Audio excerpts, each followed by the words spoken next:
Halo anak-anakku kelas 11, kita bertemu lagi hari ini untuk belajar PPKN masih pada bab 4 yaitu tentang dinamika peran Indonesia dalam perdamaian dunia. Anak-anak, minggu yang lalu kita sudah belajar tentang peran Indonesia dalam menciptakan perdamaian dunia melalui hubungan internasional. Nah, pada hari ini kita akan belajar untuk materi yang kedua kita pada bab 4, yaitu tentang peran Indonesia dalam menciptakan perdamaian dunia melalui organisasi internasional. Anak-anak, apa yang kalian bayangkan ketika mendengar istilah organisasi internasional? Apakah organisasi internasional sama dengan organisasi-organisasi yang kalian ikuti sekarang ini? Baiklah, kita akan belajar mengenai organisasi internasional pada materi yang kedua ini. Yang pertama akan kita bahas yaitu mengenai makna hubungan internasional. Anak-anak, apa sebenarnya organisasi internasional itu? Secara umum, organisasi internasional dapat diartikan sebagai organisasi yang berkedudukan sebagai subjek hukum internasional dan mempunyai kapasitas untuk membuat perjanjian internasional. Nah, organisasi internasional pada umumnya beranggotakan negara-negara. Akan tetapi, meskipun demikian, tidak menutup kemungkinan yang namanya organisasi internasional terdiri dari berbagai badan hukum atau badan usaha, tergantung dari sifat organisasi tersebut. Bagaimana keterlibatan bangsa Indonesia dalam organisasi internasional? Yang pertama, Indonesia terlibat dalam berbagai organisasi internasional. Dan yang kedua, hal tersebut sebagai perwujudan dari komitmen bangsa Indonesia dalam menciptakan perdamaian dunia. Anak-anak, untuk yang pertama yang akan kita bahas organisasi internasional, yaitu tentang peran Indonesia di Perserikatan Bangsa-Bangsa atau PBB. Anak-anak, Indonesia resmi menjadi anggota PBB yang ke-60 pada tanggal 28 September 1950 dengan suara bulat dari para negara anggota. Hal tersebut terjadi kurang dari setahun setelah pengakuan kedaulatan oleh Belanda melalui konferensi Meja Bundar. Indonesia dan PBB memiliki keterikatan sejarah yang kuat, mengingat kemerdekaan Indonesia diproklamasikan pada tahun 1945, tahun yang sama ketika PBB didirikan. Nah, sejak tahun itu pula PBB secara konsisten mendukung Indonesia untuk menjadi negara yang merdeka, berdaulat, dan mandiri. Anak-anak, peran PBB terhadap Indonesia pada masa revolusi fisik cukup besar, seperti ketika terjadi agresi militer Belanda yang pertama, Indonesia dan Australia mengusulkan agar persoalan Indonesia dibahas dalam sidang umum PBB. Nah, selanjutnya PBB membentuk Komisi 3 Negara yang membawa Indonesia Belanda ke meja perundingan Renville. Ketika terjadi agresi militer Belanda yang kedua, PBB membentuk yang namanya UNCI yang mempertemukan Indonesia Belanda dalam perundingan Roem-Royen. Anak-anak, pemerintah Republik Indonesia mengutus Lambertus Nicodemus Palar sebagai wakil tetap Republik Indonesia yang pertama di PBB. Duta Besar Palar bahkan telah memiliki peran besar dalam usaha mendapatkan pengakuan internasional terhadap kemerdekaan Indonesia pada saat konflik antara Belanda dan Indonesia pada tahun 1947. Duta Besar Palar memperdebatkan posisi kedaulatan Indonesia di PBB dan di Dewan Keamanan. Pada saat itu, Palar hanya sebagai peninjau di PBB karena Indonesia belum menjadi anggota. Pada saat berpidato di muka sidang Majelis Umum PBB ketika Indonesia diterima sebagai anggota PBB, Duta Besar Palar berterima kasih kepada para pendukung Indonesia dan berjanji bahwa Indonesia akan melaksanakan kewajibannya sebagai anggota PBB. Dan posisi Wakil Tetap Republik Indonesia dijabatnya hingga tahun 1953. Anak-anak, sebagai negara anggota PBB, Indonesia terdaftar dalam beberapa lembaga di bawah naungan PBB. Misalnya ECOSOC atau Dewan Ekonomi dan Sosial, ILO atau Organisasi Buruh Internasional, maupun FAO, yaitu Organisasi tentang Pangan dan Pertanian. Salah satu prestasi Indonesia di PBB adalah saat Menteri Luar Negeri Adam Malik menjabat sebagai Ketua Sidang Majelis Umum PBB untuk masa sidang tahun 1974.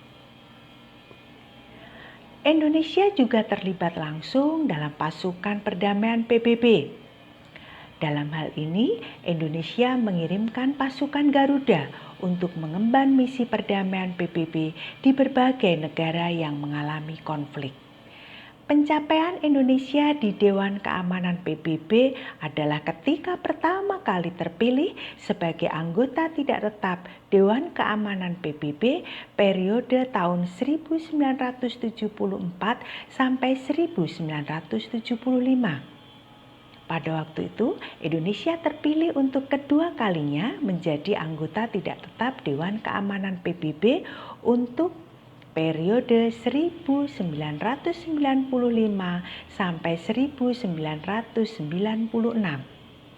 Dalam keanggotaan Indonesia di Dewan Keamanan PBB pada periode tersebut, Wakil Tetap Republik Indonesia Nugroho Wisnumurti tercatat 2 kali menjadi Presiden Dewan Keamanan PBB.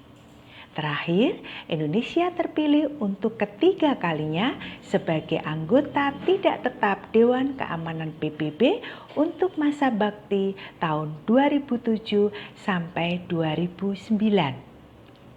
Proses pemilihan dilakukan Majelis Umum PBB melalui pemungutan suara dengan perolehan 158 suara dukungan dari keseluruhan 192 negara anggota yang memiliki hak pilih.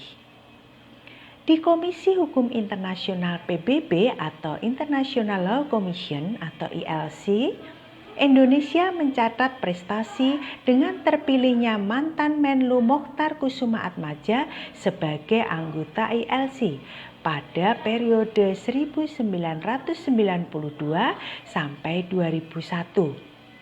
Pada pemilihan terakhir yang berlangsung pada sidang Majelis Umum PBB ke-61, Duta Besar Nugroho Wisnumurti terpilih sebagai anggota ILC periode 2007 sampai 2011 setelah bersaing dengan 10 kandidat lainnya dari Asia dan terpilih kembali pada masa tugas 2012 sampai 2016. Indonesia merupakan salah satu anggota pertama Dewan HAM dari 47 negara anggota PBB lainnya yang dipilih pada tahun 2006. Indonesia kemudian terpilih kembali menjadi anggota Dewan HAM untuk periode 2007 sampai 2010 melalui dukungan 165 suara negara anggota PBB. Anak-anak, sekarang kita akan belajar untuk materi yang kedua, yaitu peran Indonesia dalam ASEAN atau Association of Southeast Asian Nations. Indonesia sebagai bagian dari Asia Tenggara khususnya dan dunia pada umumnya menyadari pentingnya hubungan kerjasama dengan negara-negara lain di berbagai belahan bumi. Hal ini sesuai dengan yang tertuang dalam tujuan negara sebagaimana yang tercantum dalam pembukaan Undang-Undang Dasar Negara Republik Indonesia tahun 1945, yaitu ikut melaksanakan ketertiban dunia, perdamaian abadi, dan keadilan sosial. Pada gambar tersebut merupakan gambar negara-negara yang masuk menjadi anggota ASEAN. Indonesia, Malaysia, Kamboja, Thailand, Myanmar, Laos, Vietnam, Filipina, Brunei Darussalam, dan Singapura. Untuk mewujudkan tujuan tersebut, Indonesia banyak sekali berperan aktif dalam berbagai organisasi internasional, terutama di kawasan Asia Tenggara. Selain itu, Indonesia juga menjalin kerjasama bilateral dengan beberapa negara secara khusus. Dalam menjalin hubungan internasional, Indonesia menggunakan politik luar negeri yang bebas dan aktif. Bebas artinya bangsa Indonesia bebas menentukan sikap yang berkaitan dengan dunia internasional. Sedangkan aktif artinya Indonesia berperan secara aktif dalam memperjuangkan terciptanya perdamaian dunia dan berpartisipasi dalam mengatasi ketegangan internasional. Anak-anak, Indonesia sangat berperan aktif dalam organisasi ASEAN. Sebagai sesama negara dalam satu kawasan, satu ras, satu rumpun, hubungan negara-negara di Asia Tenggara seperti layaknya kakak beradik. Menyadari akan hal itu, Indonesia menjadi salah satu negara pemrakarsa berdirinya ASEAN. Peran Indonesia dalam ASEAN hingga saat ini tidak pernah surut. Bahkan, ASEAN menjadi prioritas utama dalam politik luar negeri Indonesia. Indonesia selalu aktif berpartisipasi dalam setiap penyelenggaraan konferensi tingkat tinggi atau KTT, bahkan pertemuan-pertemuan ASEAN. Indonesia juga sering menjadi tuan rumah dalam acara-acara penting ASEAN. Contohnya, KTT ASEAN yang pertama. KTT ini diselenggarakan di Bali pada tanggal 24 Februari 1976. Dalam KTT ini dihasilkan dua dokumen penting dalam ASEAN. Yang pertama, Deklarasi ASEAN Bali Concord yang pertama, berisi berbagai program yang akan menjadi kerangka kerjasama ASEAN selanjutnya. Kerjasama ini meliputi bidang politik, ekonomi, sosial, budaya, dan keamanan. Yang kedua, perjanjian persahabatan dan kerjasama. Dalam perjanjian ini disepakati prinsip-prinsip dasar dalam hubungan satu sama lain.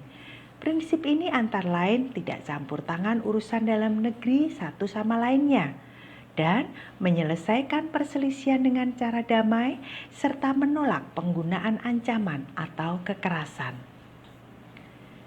Untuk pertemuan informal pemimpin negara ASEAN pertama, pertemuan diselenggarakan di Jakarta pada tanggal 30 November 1996. Pertemuan ini merupakan tindak lanjut dari keputusan yang dihasilkan dalam KTT kelima ASEAN di Bangkok pada bulan Desember 1995. KTT ASEAN ke-9, di mana KTT ASEAN yang ke-9 ini diselenggarakan di Bali pada tanggal 7 Oktober 2003. Dalam KTT ini dihasilkan Deklarasi ASEAN Bali Concord yang kedua sebagai kelanjutan dari Bali Concord I tahun 1976. Bali Concord 2 berfungsi memperkuat visi ASEAN 2020. Dalam Bali Concord 2 ditetapkan komunitas ASEAN yang didasarkan atas 3 pilar, yaitu komunitas keamanan ASEAN, komunitas ekonomi ASEAN, dan komunitas sosial budaya ASEAN.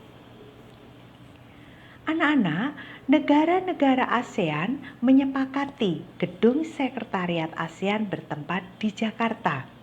Di gedung inilah Sekretaris Jenderal ASEAN bertugas. 3 orang tokoh dari Indonesia yang pernah menjabat sebagai Sekretaris Jenderal ASEAN adalah H.R. Darsono pada tahun 1977 sampai 1978. Umar Jadi Nyotowiono pada tahun 1978 sampai 1979 dan Rusli Nur tahun 1989 sampai tahun 1992. Pada gambar tersebut adalah gambar para pendiri ASEAN. Yang ketiga, kita akan belajar tentang peran serta Indonesia dalam gerakan non-blok. Bagi Indonesia, gerakan non-blok atau GNB merupakan wadah yang tepat bagi negara-negara berkembang untuk memperjuangkan cita-citanya, dan untuk itu Indonesia senantiasa berusaha secara konsisten dan aktif membantu berbagai upaya ke arah pencapaian tujuan dan prinsip-prinsip gerakan non-blok. GNB mempunyai arti yang khusus bagi bangsa Indonesia, yang dapat dikatakan lahir sebagai negara netral dan tidak memihak. Hal tersebut tercermin dalam pembukaan Undang-Undang Dasar Negara Republik Indonesia tahun 1945 yang menyatakan bahwa kemerdekaan adalah hak segala bangsa, dan oleh sebab itu maka penjajahan di atas dunia harus dihapuskan karena tidak sesuai dengan peri kemanusiaan dan peri keadilan. Anak-anak, selain itu diamanatkan pula bahwa Indonesia ikut melaksanakan ketertiban dunia yang berdasarkan kemerdekaan, perdamaian abadi, dan keadilan sosial. Kalian perhatikan gambar tersebut. Gambar tersebut adalah tokoh-tokoh penggagas gerakan non-blok, yaitu Soekarno, Joseph Broz Tito, Jamal Abdul Nasir, Pandit Jawaharlal Nehru, dan Kwame Nkrumah. Sesuai dengan politik luar negeri kita yang bebas dan aktif, Indonesia memilih untuk menentukan jalannya sendiri dalam upaya membantu tercapainya perdamaian dunia dengan mengadakan persahabatan dengan segala bangsa. Sebagai wujud dari politik luar negeri yang bebas dan aktif, selain sebagai salah satu negara pendiri gerakan non-blok, Indonesia juga senantiasa setia dan memegang teguh prinsip-prinsip dan aspirasi GNB. Sikap ini secara konsisten ditunjukkan Indonesia dalam kiprahnya pada masa kepemimpinan Indonesia pada tahun 1992 sampai 1995.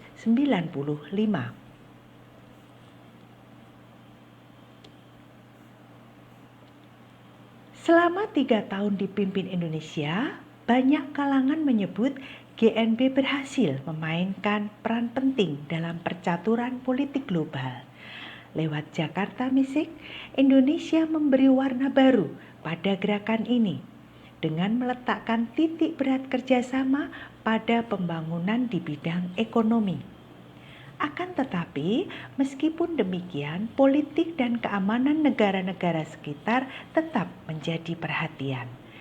Dengan kontribusi positifnya selama ini, Indonesia dipercaya untuk turut menyelesaikan berbagai konflik regional, antara lain konflik berdarah di Kamboja, gerakan separatis Moro di Filipina, dan sengketa di Laut Cina Selatan. Meskipun sekarang Indonesia tidak lagi menjabat sebagai pimpinan gerakan non-blok, namun tidak berarti bahwa penanganan oleh Indonesia terhadap berbagai permasalahan penting GNB akan berhenti atau mengendur.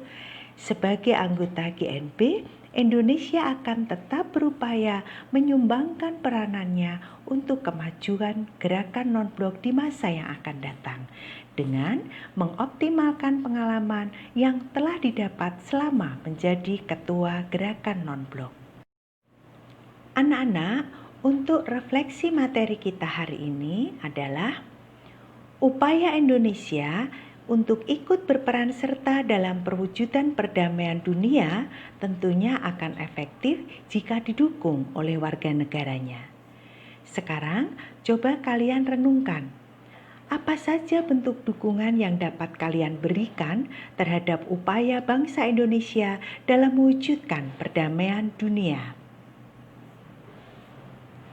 Baiklah, untuk tugas mandiri kalian pada hari ini adalah rumuskan kesimpulan kalian mengenai efektivitas peran Indonesia dalam mewujudkan perdamaian dunia melalui keterlibatan dalam berbagai organisasi internasional. Baiklah anak-anak, Ibu akhiri dulu belajar kita untuk hari ini.